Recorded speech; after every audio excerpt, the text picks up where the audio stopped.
जय माता दी। माँ भगवती आप सभी का कल्याण करें, आप सभी की मनोकामनाएं पूर्ण करें।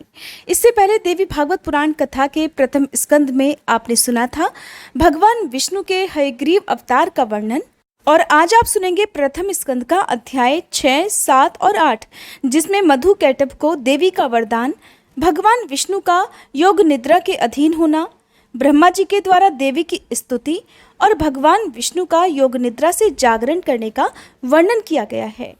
अगर आपने इससे पहले के अध्याय नहीं सुने हैं तो जरूर सुनिएगा। नैमिषारण्य तीर्थ में विराजमान ऋषियों ने श्री सूत जी महाराज से पूछा, मुनिवर, अभी आपके मुखारविंद से निकल चुका है कि जब सर्वत्र जल ही जल था उस समय मधु और कैटभ के साथ भगवान विष्णु का युद्ध हुआ। 5000 वर्षों तक उनका युद्ध चलता रहा। अब प्रश्न ये होता है कि अत्यंत पराक्रमी, किसी प्रकार हार न मानने वाला और देवता भी जिन्हें ना जीत सके, ऐसे वे दानव उस एकार्णव जल में उत्पन्न हो ही कैसे गए? हे महाप्राज्ञ, वे दानव क्यों उत्पन्न हुए और किस कारण भगवान ने उनकी जीवन लीला समाप्त कर दी? अब यह बताने की भी कृपा कीजिए। ये प्रसंग बड़ा ही विलक्षण जान पड़ता है।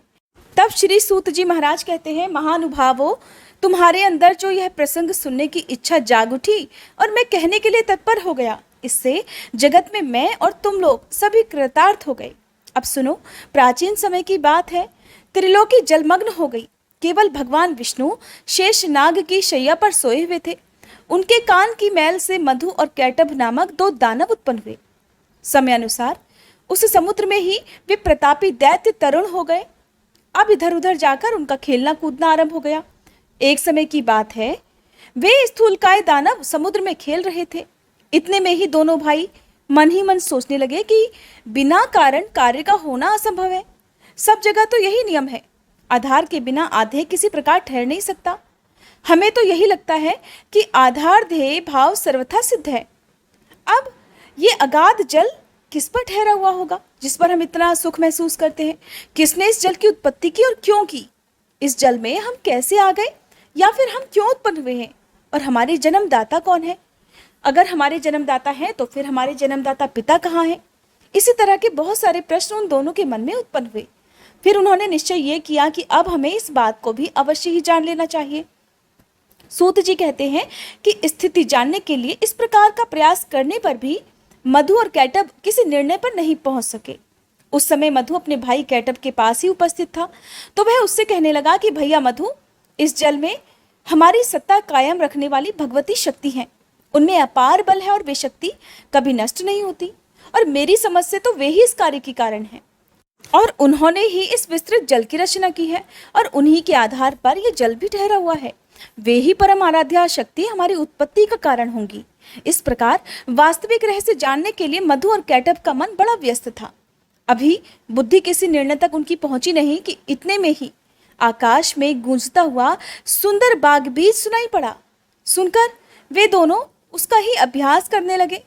तब उस बाग बीज की आकृति आकाश में इस प्रकार चमक उठी मानो बिजली कौंध रही हो। फिर तो उन्होंने विचार किया कि यही मंत्र है और इसमें कुछ भी संदेह करने की बात नहीं। जब उन दोनों ने ध्यान लगाया तो उसी सगुण मंत्र की झांकी भी उपलब्ध हो गई। अब तो वे उसी मंत्र का ध्यान और जप करने में लग गए। उन दोनों ने अन्न जल त्याग दिया, मन और इंद्रियों पर विजय प्राप्त कर ली। इस प्रकार उन दोनों ने ही 1000 वर्षों तक बड़ी कठिन तपस्या की। फिर तो वह परम आराध्या शक्ति मधु और कैटभ पर प्रसन्न हो गई। माँ तो माँ होती है, जो भी उनकी भक्ति करता है या फिर जो भी उन्हें प्रसन्न करने के लिए कठिन तपस्या करता है, वो उसकी सभी इच्छाएं तो पूर्ण करती ही है। तो इस प्रकार जब देवी प्रसन्न हो गई, तब वे जिस स्थान पर निश्चिंत होकर तप कर रहे थे, उनकी स्थिति देखकर शक्ति का मन कृपा से ओतप्रोत हो गया। फिर आकाशवाणी होने लगी कि दैत्यो, तुम्हारी तपस्या से मैं प्रसन्न हूँ। स्वेच्छा अनुसार वर मांगो, मैं उसे पूर्ण अवश्य ही करूंगी। श्री सूत जी कहते हैं कि इस प्रकार की आकाशवाणी सुनने के बाद मधु और कैटभ ने कहा, सुंदर व्रत का पालन करने वाली हे देवी, आप हमें इच्छा अनुसार वर देने की कृपा करो। और हमारी इच्छा यही है कि हम स्वेच्छा से मरना चाहते हैं।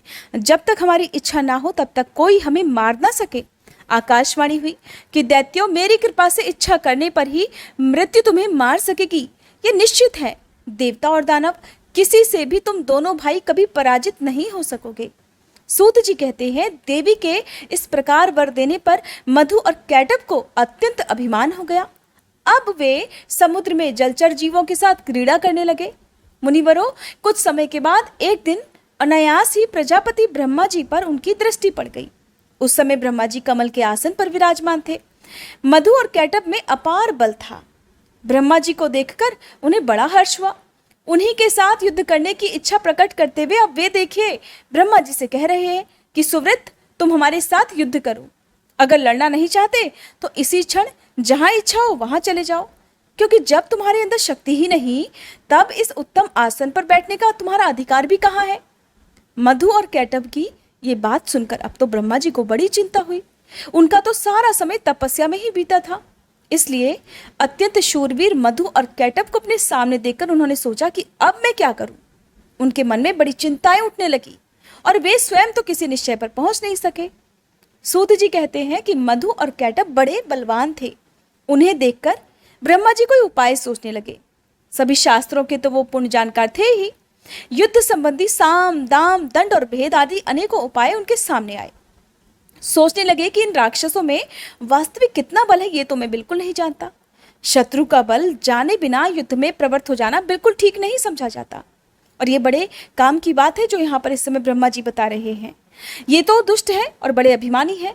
अगर मैं इनसे विनती करूं तो ये तो निश्चित है कि मैंने स्वयं ही अपनी दुर्बलता प्रमाणित कर दी, यानी कि मैंने इनके सामने हार मान ली। फिर निर्बल सिद्ध हो जाने पर इनमें से कोई एक तो मुझे मार ही डालेगा।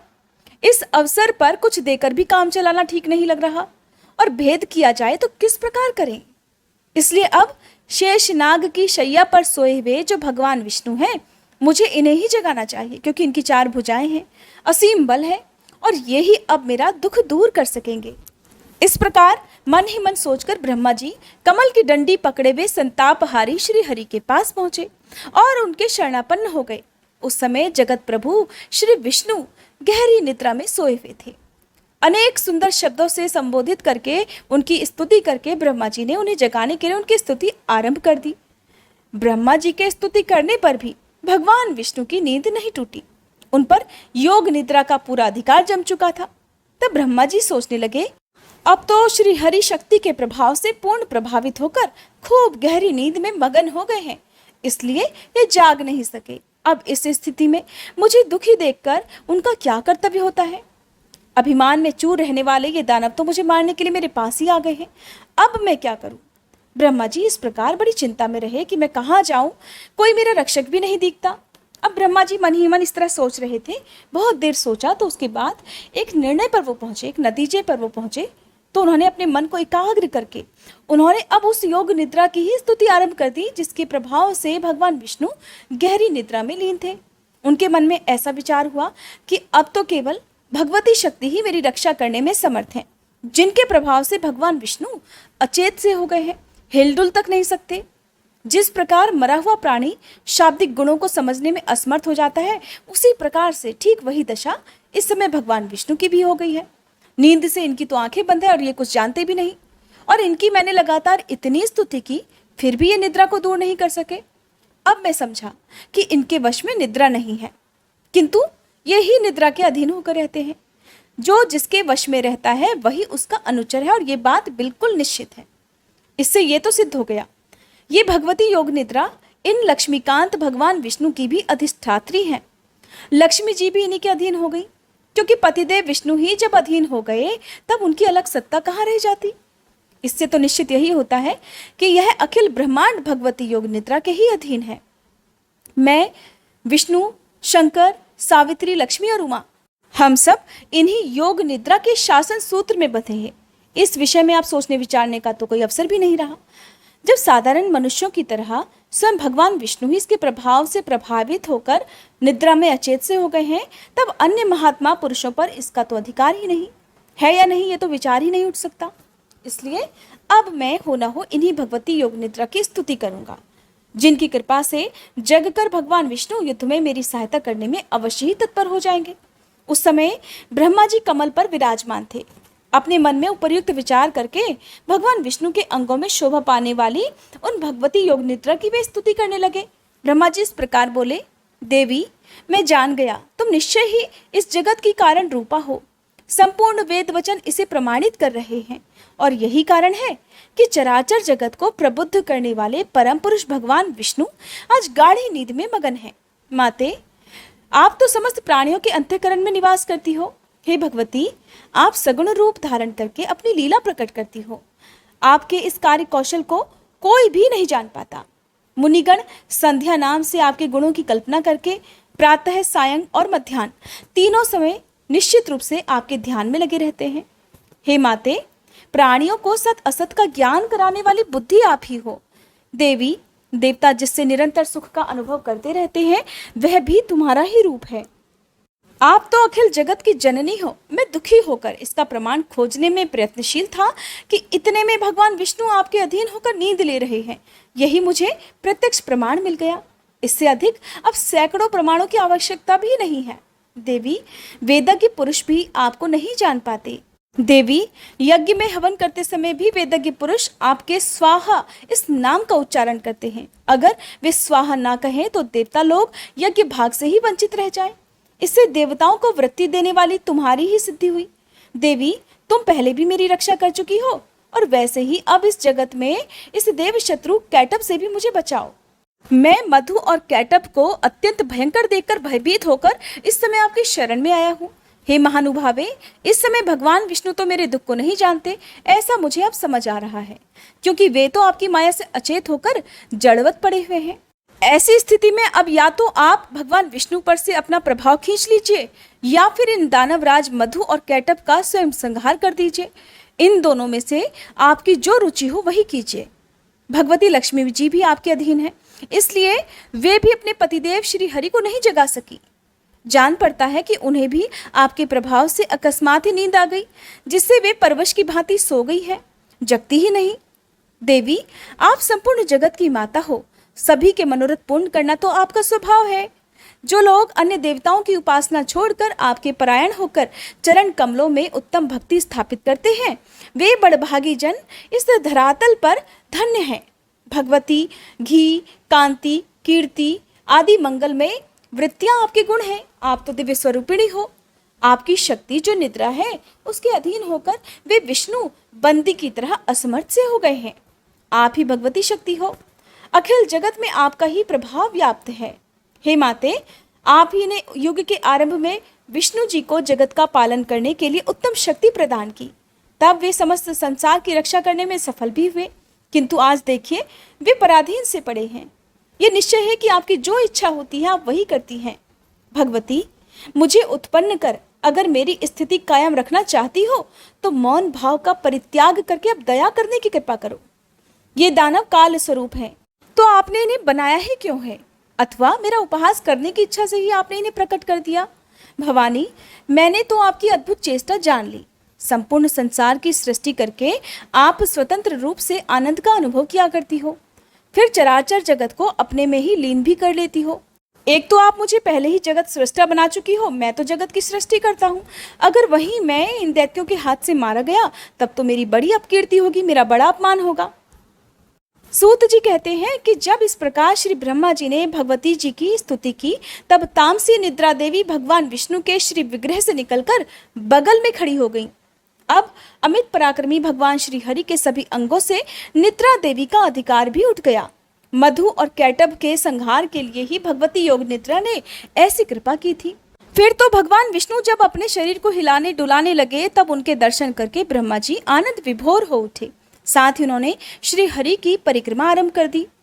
ऋषियों ने पूछा, हे महाभाग सूत जी, इस कथा प्रसंग को जानकर तो हमें बड़ा ही आश्चर्य हो रहा है, क्योंकि समस्त वेदों और पुराणों ने तो यही निर्णय किया है कि ब्रह्मा, विष्णु और शंकर यही तीनों सनातन देवता हैं। इनसे बढ़कर इस ब्रह्मांड में दूसरा कोई देवता है ही नहीं। और ब्रह्मा जी तो सारे संसार की सृष्टि करते हैं। जगत का संरक्षण भगवान विष्णु के अधीन रहता है। प्रलय के अवसर पर शंकर जी उसका संहार किया करते हैं। इस जगत प्रपंच के ये ही तीनों देवता कारण हैं। ये वास्तव में एक ही हैं, किंतु कार्यवश सत्व, रज और तम आदि गुणों को स्वीकार करके ब्रह्मा, विष्णु और शंकर जी के नाम से विख्यात होते हैं। इन तीनों में परम पुरुष भगवान विष्णु सबसे श्रेष्ठ है। ये जगत के स्वामी और आदिदेव कहलाते हैं। उनमें तो सब कुछ करने की क्षमता है, दूसरा कोई भी देवता उन अतुल तेजस्वी श्री विष्णु के समान शक्तिशाली नहीं है। फिर ऐसे सर्वसमर्थ परम प्रभु भगवान श्री विष्णु योग माया के अधीन होकर सो कैसे गए? महाभाग, हमें तो ये महान संदेह हो रहा है। इस मंगलमय प्रसंग को सुनाने की कृपा कीजिए। हे मुनिवर, आप पहले जिसकी चर्चा कर चुके हैं और जिसने परम प्रभु विष्णु पर भी अपना अधिकार जमा लिया, वह कौन सी शक्ति है? कहाँ से उसकी सृष्टि हुई और उनमें इतना पराक्रम कैसे हो गया और उनका क्या परिचय है? ये सब बताने की कृपा करें। जो सबके स्वामी हैं, जगत के गुरु हैं, सबकी आत्मा है, परम आनंद स्वरूप हैं, जो सबकी सृष्टि करते हैं, सबका संरक्षण करते हैं, रजोगुण से रहित हैं, सर्वत्र विचर सकते हैं, परम पवित्र परात्पर हैं, ऐसे भगवान विष्णु विवश होकर कैसे नींद में अचेत हो गए? आप में तो अप्रतिम ज्ञान भरा है। इसलिए हे सूत जी महाराज, हमें ये जो महान संदेह हो रहा है, इसे आप अपनी ज्ञानमयी तलवार से काटने की कृपा करें। श्री सूत जी कहते हैं, मुनिवरों, चराचर सहित इस त्रिलोकी में कौन ऐसा है जो इस संदेह को दूर कर सके? ब्रह्मा जी के पुत्र नारद, कपिल आदि दिव्य महापुरुष भी इस प्रश्न का समाधान करने में निरुत्तर हो जाते हैं। इसलिए हे महानुभावों, ये प्रश्न तो बड़ा ही गहन और विचारणीय है। इसके संबंध में मैं भला कह ही क्या सकता हूँ? जिनसे यह इतना विशाल चराचर जगत उत्पन्न हुआ है, उन भगवान विष्णु को ही वेदों में सर्वांतर्यामी और सबका रक्षक बतलाया है। इसलिए वैदिक सिद्धांत को मानने वाले सभी लोग उन परम प्रभु भगवान नारायण के चरणों में मस्तक झुकाकर उन्हीं की उपासना करते हैं। ऐसे ही कुछ लोग शंकर जी के उपासक हैं। महादेव, शंकर, शशि शेखर, शूलपाणी, वृषभध्वज, कपर्दी और गौरी देहार्तधारी आदि नामों से भगवान शिव वेदों में विख्यात हैं। वे सदा कैलाश पर्वत पर रहते हैं। उनमें सारी शक्तियां निहित हैं। भूतगण उन्हें चारों ओर से घेरे रहते हैं। उन्होंने दक्ष का यज्ञ विध्वंस कर दिया था। महानुभावों, इसी प्रकार अनेकों वेदज्ञ पुरुष प्रतिदिन प्रातः, सायं और मध्याह्न काल में तरह तरह के स्तोत्रों का पाठ करके उनके द्वारा सूर्य की उपासना करते हैं। वे मानते हैं कि संपूर्ण वेदों में सूर्य की उपासना को ही उत्तम माना गया है। उन्हीं महाभाग का नाम परमात्मा भी है। वैसे ही कुछ वेदज्ञ पुरुषों का कहना है कि वेदों में सब जगह अग्नि की उपासना की गई है। विद्वान पुरुष ऐसा कहते हैं कि पुराणों ने भी घोषणा की है कि ब्रह्मा जी में सृष्टि करने की शक्ति है और विष्णु जी पालन करने में समर्थ हैं और शंकर जी संहार करने में कुशल हैं। सूर्य जगत को प्रकाश देते हैं। शेष और कच्छप पृथ्वी धारण किए रहते हैं। अग्नि में जलाने की और पवन में हिलाने डुलाने की शक्ति है। और इन सब में जो शक्ति विराजमान है वही आद्या शक्ति है। उसी के प्रभाव से शिव जी भी शिवता को प्राप्त होते हैं। और अगर यही शक्ति उन सबसे अलग हो जाए तो वे अकेले कुछ भी नहीं कर सकते। इसलिए हे मुनिवरों, विवेकी पुरुष संदेह रहित होकर उस शक्ति की ही उपासना करें। संपूर्ण शास्त्रों से यही बात निश्चित होती है। शक्तिहीन पुरुष चेष्टा रहित हो जाता है, ये तो प्रत्यक्ष ही दिखाई पड़ रहा है। इसलिए संपूर्ण जगत में शक्ति को ही सर्वोपरि समझना चाहिए। जय माता दी। आज के अध्याय समाप्त। उम्मीद करती हूँ ये वीडियो आपको पसंद आई होगी। अगले अध्याय में आप जानेंगे मधु कैटभ के साथ भगवान विष्णु का युद्ध, भगवती की स्तुति से भगवान के द्वारा मधु और कैटभ का सम्मोहन और भगवान विष्णु के द्वारा उनके वध का वर्णन।